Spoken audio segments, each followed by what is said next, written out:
ফলে ওনারা যদি এটাতে কনভিন্স না হন যে আমরা আসলে এই ব্যবস্থাগুলো করতে চাই, আবার ওনাদেরও কিছু অ্যামিনিটিস পাওয়ার আছে, যে ওনারাও চাচ্ছেন যে আমরা কিছু সুবিধা, যেমন ট্যাক্সেসের বিষয়টা আছে, তারপর আমাদের এই যে পত্রিকার ডিএপির ওখানে আমাদের যে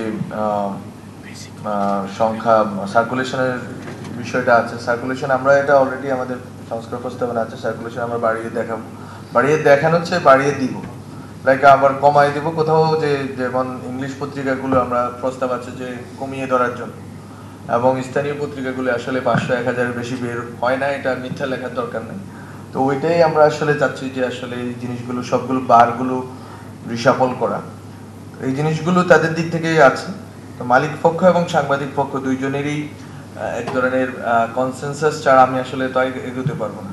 এবং এই বিশেষ করে এই আইনটার বিষয়টা, সাংবাদিকতা সুরক্ষা অধ্যাদেশ যেটা আছে সংস্কার কমিশনের প্রস্তাবনা, এটাতেও অনেক মালিক পক্ষের হচ্ছে যে এবং যারা সম্পাদক আছেন তাদের এক ধরনের অনিচ্ছা আছে, যেটা আমরা অলরেডি গত কয়েক মাসে দেখলাম।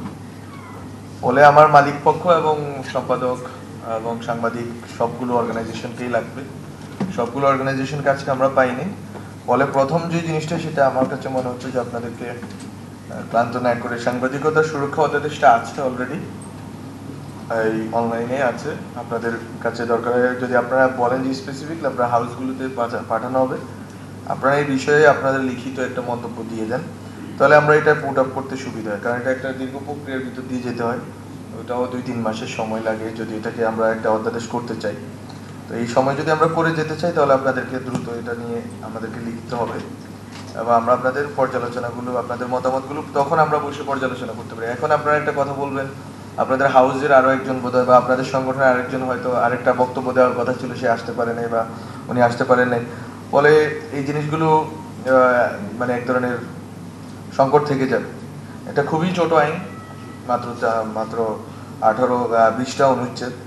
আমার কাছে মনে হয় না যে এটা খুব বেশি, আপনাদের এখানে অনেকগুলো জিনিস আছে খুবই জেনারিক, যেগুলো নিয়ে আলোচনা দরকার নেই, কিন্তু কয়েকটা ইস্যু আছে যেটা অলরেডি আলোচনা হচ্ছিল, এগুলো বারবার ফেরত আসবে।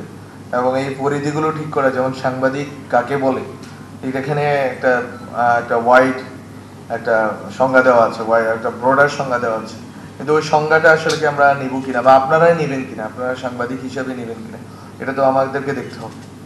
তো এটা আমি মনে করি যে অধ্যাদেশটা সুরক্ষা, যেটা সাংবাদিকতা সুরক্ষা, এটা আপনারা যদি পারেন আমাদের জন্য সুবিধা হয়, যে আগামী 1 সপ্তাহের ভিতরে যদি আপনারা আমাদেরকে একটা লিখিত দেন, আমরা আমাদেরকে পাঠিয়ে দিব, কাছে যাবে। রাদার আপনারাই কেন এটা গঠন করবেন না, বা এই পুরা মানে এই সংকটের উৎসটা কি আসলে আমি এটা বুঝতেছি না। এটা কি শুধুমাত্র মালিক পক্ষেরই মানে একটা অনিচ্ছা বা অনীহা, নাকি হচ্ছে যে আপনাদের দিক থেকে একটা কোঅর্ডিনেশন ফেলিউর, যে এখানে, এবং আপনারা সাংবাদিকরাও যেহেতু জানেন এটা, এই বোর্ড গঠন নিয়ে তো আপনারা কখনো কথা বলেন নাই, আমি দেখিনি আর কি। এই মজুরি বোর্ড গঠন নিয়ে কি আপনারা কখনো কথা বলছেন? আমি আসার পর তো আপনারা কখনো আমার কাছে বা এই আলোচনাটা আসেনি।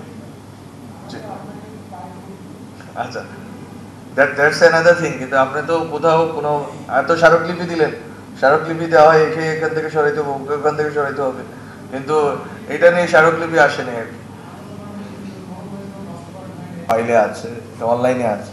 আর আপনারা আপনাদের সমন্বিত প্রস্তাবটা দিতে পারেন আর কি, আপনাদের প্রত্যেকটা রেসপেক্টিভ হাউস থেকে, মানে রেসপেক্টিভ হাউস আছে, সাথে সাথে অর্গানাইজেশন আছে, ওখান থেকে আপনারা বলতে পারেন যে আমরা এখানে এটা চাচ্ছি, এটা চাচ্ছি না।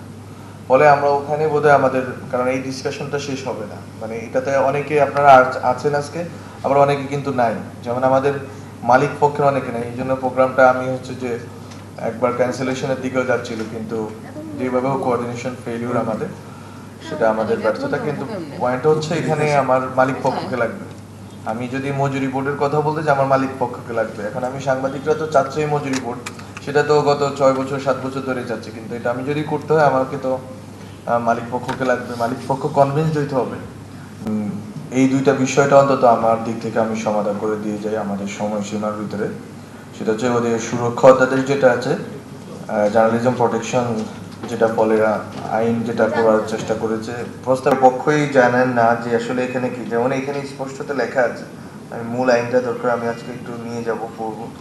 এখানে যেটা আছে সংবাদপত্র মজুরি বোর্ড, এখানে ধারা অনুযায়ী আলাদা, তাদের কিন্তু মজুরি বোর্ড নামেই আছে। ফলে এটা নিম্ন যেটা বললেন,